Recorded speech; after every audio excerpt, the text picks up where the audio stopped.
What's up, guys? It's Ricky here, and you guys are watching Ricky Revo RC. If you like the video, be sure to subscribe, and a thumbs up is always appreciated.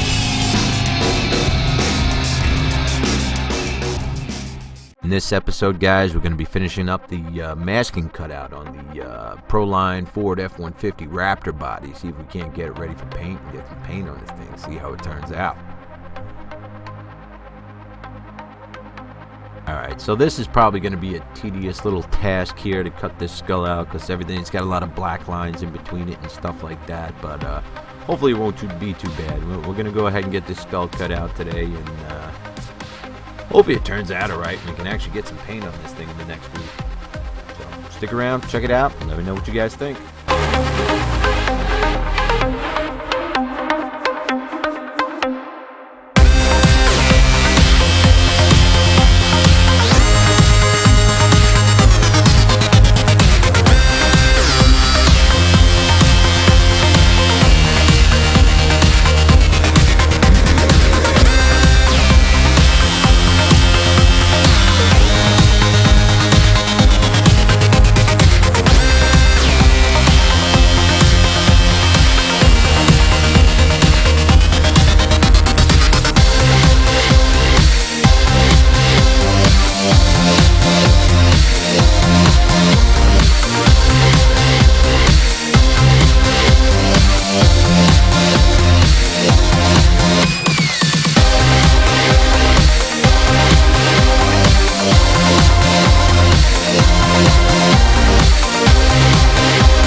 So by the time I actually got this thing cut out, you know, I got all the mask cut out, I got all the little tedious stuff out of the way, it actually wasn't as bad as I thought it would be. It went pretty smoothly, so I'll look it over later, I'll make sure everything looks good, but there we go. That's what it looks like. Hopefully we get some paint on it in the next week and see how it looks. So thanks for watching, guys. Don't forget to subscribe, comment, like, share, all that good stuff, and I'll catch you guys later.